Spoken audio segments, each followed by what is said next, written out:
And we are live here on the Get Foxy Show with Hilda Labrada-Gore. Thank you so much for being on the Get Foxy Show. I appreciate your time immensely. I'm excited. Thank you for having me. You betcha. Well, Hilda, you're a health coach and a fitness professional. Now, what exactly does that mean? It means I studied with the Institute for Integrative Nutrition to be certified as an integrative health coach. And I also have studied to get certified by the American Council on Exercise so that I could teach group fitness programs. And I'm pretty involved in a group called Body and Soul. It's all about reaching out to women, mostly actually, and helping them be as foxy as possible by strengthening their bodies and their spirits. That's why it's called Body and Soul. So I just love that. And I'm also really involved with the Weston A. Foundation, which is a group that's very ancestral. And I just think all of these things, Terry, are important for our wellness. The mind, the body, and the spirit. Amen. Here on the Get Foxy Show, we're all about holistic health, natural beauty, and passionate living. And I think you probably fit all three of those categories. Now, as a producer of the Weston A. Price Foundation podcast, what exactly do you guys talk about there?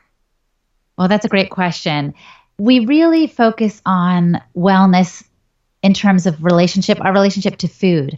I think in our society, we've gotten disconnected, and we're, especially your audience, especially people like me, we're just running around trying to meet the demands of our schedule and work and feeding our children. And we're just so busy that we're just grabbing fast food. And the problem with fast food is it's great if you want to die fast. That's what I say. It's great for pushing you, but in the wrong direction. We think it's so convenient, and it is convenient, but it's really not nourishing. And so then we run out of steam quickly. We need another pick-me-up, so we grab a soda or an energy drink or an energy shot. You know what I mean? Like, it becomes this vicious cycle. So on the Weston Price Wise Traditions podcast, we're kind of trying to look back to how do people used to do it so that we can imitate that, so that we can live kind of a full, vibrant life, well-nourished and strong to meet life's demands.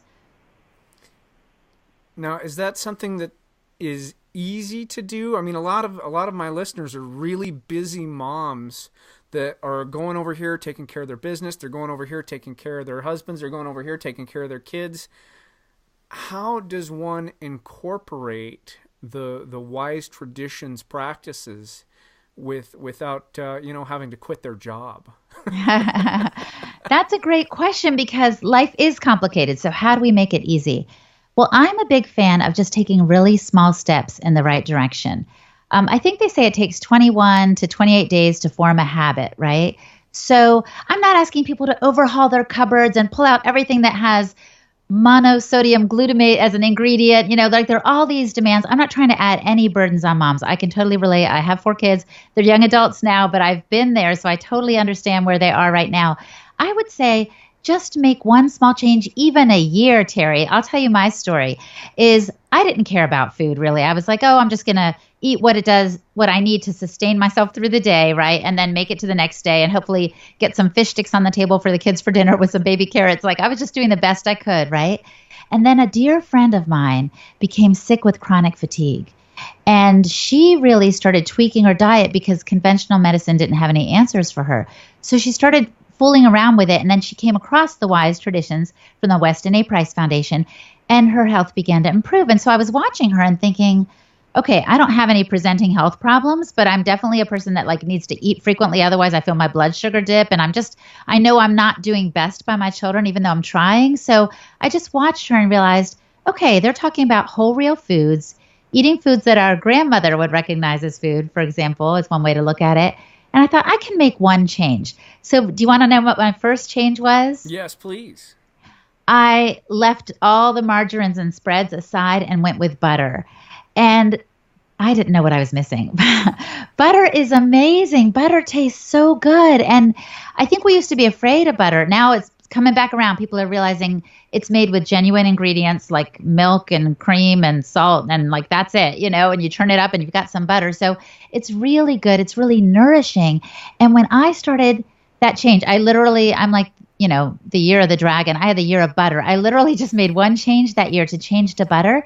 And I felt more nourished. My family was happier. There are all these things that happen really even chemically in the brain when you switch to real foods. And it doesn't have to be an overhaul, like I'm saying.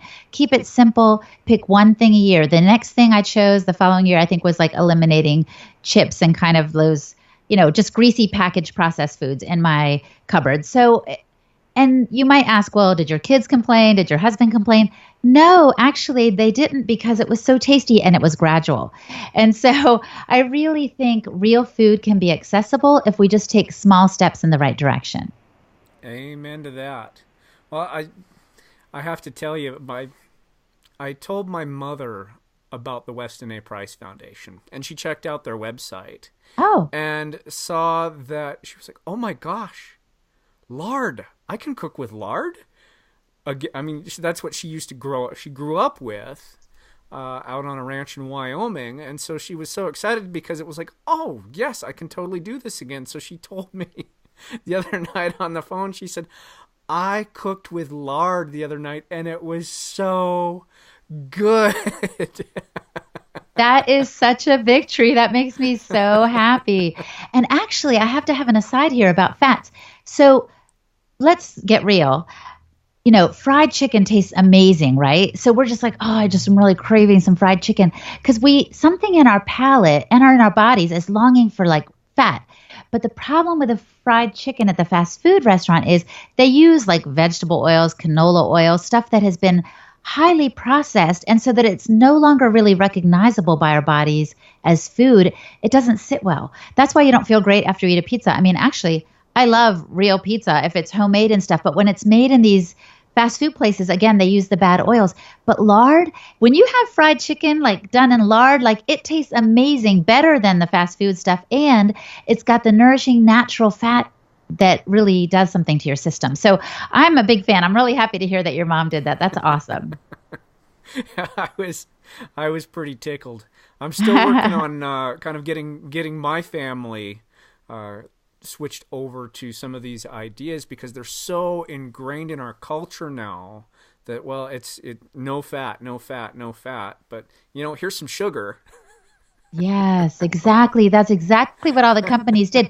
They took out the fat and added sugar. And so it's like doubly messed up, And I think back, because again, this Weston A. Price Foundation group is kind of ancestral to how people used to eat. And literally they would get the animal, they would slaughter it, and they would use it tip to tail. Like they would eat the whole shebang.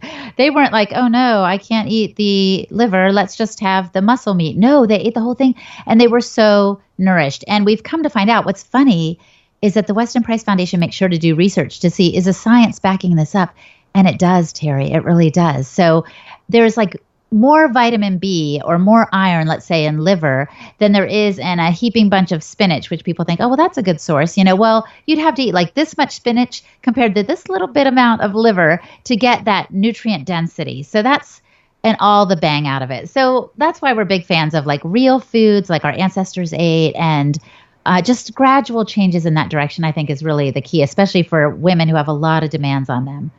Amen to that. Well, and that's something that, as a Chinese medicine practitioner, we talk about, yes, a little bit of meat and organ meats and tendon and bone broths. All of these things are so fantastic to help nourish the body, improve gut health, and it's just good stuff.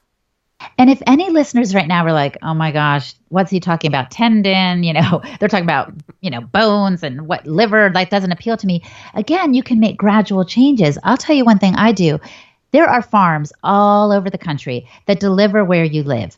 All you need to do is go to farmmatch.com. Just one word, all lowercase, Farm Match. It's a little bit like Tinder, but with farms. Wow. So you can find a good match for what you want to get from a farm that delivers or has produce or whatever available in your area. Anyway, so you go there and you might find that a local farm has like some sausage, or what I found, you guys, is like lamb meat that has like organs like mixed in. And then I'll make like a chili, and my family doesn't even know that the organs are in there. I don't even know that they're in there, but they're nourishing me on a deeper level. There are more nutrients that are bioavailable from the organ meats than from the muscle meat. So mix it up and experiment. I don't really like liver. I never make liver, but I eat liverwurst. Have you had that before? It Oh, is yeah. so good with some mustard and onion and on a little cracker or Hmm. something. Like it's amazing. So again, just take small steps and start to incorporate things, and you might be surprised at how your family receives it and how you feel once you start eating that way. Amen to that. I'm glad you're so agreeable. I appreciate that. Oh, you bet. Well, I think what you're doing with the Weston A. Price Foundation is so huge, and it's very counterculture, and that's kind of where I'm at with the Get Foxy show, because I mean we're all about natural beauty here for women, and we've got this kind of toxic beauty culture of plastic surgery and Botox, and well, and we've also got this kind of toxic culture with our food, and health is beauty and beauty is health, and so they come together in such a fantastic way that I can't not talk to my patients, and I can't not talk to my listeners about how critical and important diet is for you in order to be healthy. And of course, healthy is foxy. That's exactly right. And I want to say something. I used to go to the drugstore looking for just the right cream for my face that would have the retinol or whatever that was supposed to eliminate wrinkles. You know how you do. And you get persuaded by all the ads that you see and stuff like that. And then when I started getting involved with the foundation and they were talking to me about bone broth, and again, how this is something traditional cultures would have and how it's really nourishing and all these things, they said the collagen and the different elements in the broth would be good for our skin. And wouldn't you know it, it really has worked. I mean, I'm not saying I'm completely wrinkle free. I've lived a few years on this earth, but I have less than if I were just trying to slather myself with some product that's over the counter that's full of chemicals I can't even pronounce. And so that's one way in which I'm nourishing myself from the inside out and actually adding to the external beauty or whatever there is of that, just naturally. So it's been amazing. And then the other thing broth does, and this is really cool for our audience to know, Terry, is that broth kind of grounds you. What Sally Fallon Morell, the head of the foundation, says is if you're like an anxious person and with nervous energy, it will kind of bring you down to like a more stable point. And if you're low energy, it'll bring you up. And I have found that to be true. I used to be a person with a lot of nervous energy, kind of always tapping my toe, even if there was no music going, just kind of anxious, waiting for the next thing. And now I'm like so even keeled. It's really been amazing. So you're right. Health and beauty and groundedness of our spirit, like it all kind of plays a part together. You bet. You bet. So I have to ask you the question that I ask all my guests. And what that is what does foxy and being foxy mean to you, Hilda? That's a great question. I think it really means being confident. And I also think it means getting back up when you've been knocked down because life isn't easy. And you're going to have a hard day with those kids or a hard day at work when your boss is giving you a hard time and you're just like, what am I even doing this for? I'd rather be home, but you've got to pay the bills. I mean, you've got so much going on, right? So life is going to knock you down. But I want to say, just get back up. Just get back up. Remember what your purpose is, remember what you're living for, and find hope. If it's only within yourself, that's fine. If you can find it from nature or from your children, find it. Find a way to motivate yourself to get back up because life is difficult. You're going to get knocked down, but the challenge is to always rise up again. And a foxy woman will do that. I feel like I heard Dr. Andrew Weil say one time, he's, the popular author and speaker. He said, being healthy isn't about being healthy all the time. It's how quickly you bounce back. And I really took that to heart because I thought, yeah, I might catch a cold here and there, or I might get knocked off my feet because of some hamstring injury or whatever, but I'm going to just get back at it, So I just want to encourage your listeners. I mean, they are foxy in and of themselves, but when they get knocked down, get back up again. You get knocked down 8 times, get back up that 9th time. And that resiliency is going to pay off and keep you confident and keep you foxy. Quoted for truth right there, ladies. So what is the one piece of advice, because we are starting to bump up against some time here, but I'd like to know what's your one piece of advice that you have for the Get Foxy listeners, the Vulpanistas, how to stay foxy? I really think it has to do with nourishment. And I would say to stay foxy, you've got to get real. So just like we're talking about, don't put on a lot of artificial products on your skin. Make sure you're putting in the real stuff inside of you with your food and with your spirit. So just get real. Don't feel like you've got to pretend to be someone you're not. Don't feel like you've got to grab that latest product that they're advertising in your fashion magazine or the latest outfit because the next day it gets washed and it shrunk a little bit or these things don't last. But when we're real, when we're authentic with ourselves and with the products that we're consuming or putting on our bodies, then we're going to be at our foxiest and really be able to thrive. So I would just say get real. Fantastic. How can people get a hold of you if they want more information about your work as a health coach or the Weston A. Price Foundation? Where can they get that information? They can find me at a website called Holistic Hilda, holistichilda.com. They can also get me on Twitter at Holistic Hilda, and I'm on Instagram at holistic_Hilda. And the podcast, if they want to listen to it, is called Wise Traditions. Definitely look for that podcast.